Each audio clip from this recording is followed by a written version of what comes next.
Uy, pwede bang wag mong hawak-hawakan yung paninda namin? Sigurado ka ba sa store na pinupuntahan mo? Exclusive store ito. Hindi katulad mo, napakalat-kalat dito. Sa madaling salita, nag-window shopping ka lang.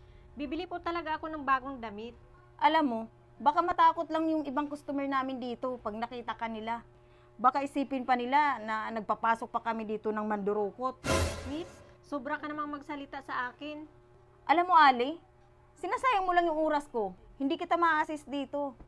Pwede bang lumabas ka na dito? At nangangamoy squatter na dito yung store namin. Sige na, labas na. Miss Ann, pwede bang sumaglit ka muna dito? Okay, boss. Papunta na po. Uy, Ali, huwag mong subukan na hawak-hawakan yung paninda namin dito, ha? Girls, may good news ako sa inyo. Na-promote ako sa mas mataas na posisyon.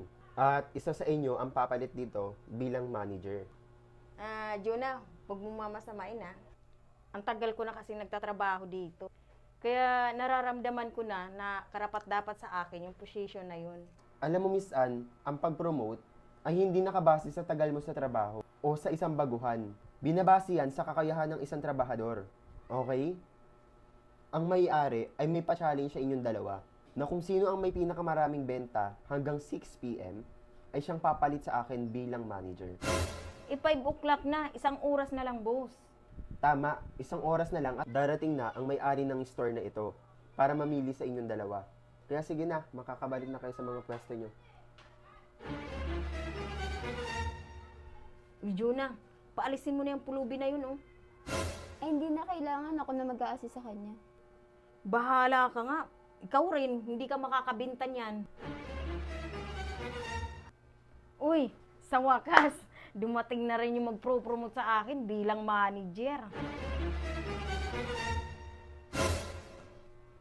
Hi, ma'am. Good evening.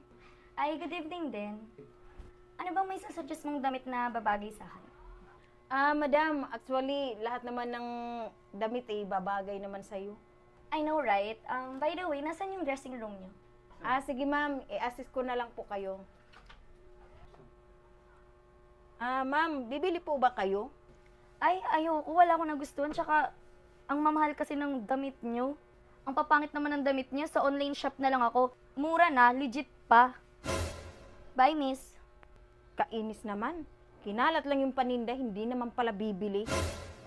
Ma'am, kukuha lang po ako sa stock room ng mga bibili niyo mga damit.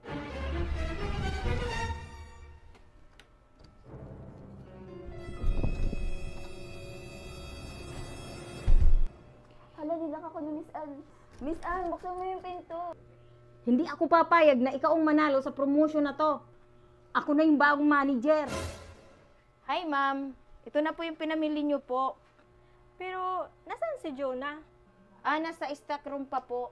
Kunin ko na po yung bayad niyo, ma'am.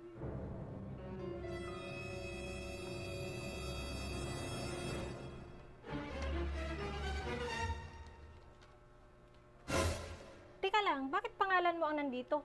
Ako ang nasa cashier. Pero si Jonah ang nag-assist sa akin, mula pa kanina. Ali, ano pa bang problema? Ang importante, may resibo ka. Miss, alam ko yung patungkol sa promotion dahil ako ang may-ari ng store na to. Ay, sorry, madam. Jonah, congratulations. Ikaw na ang bagong store manager.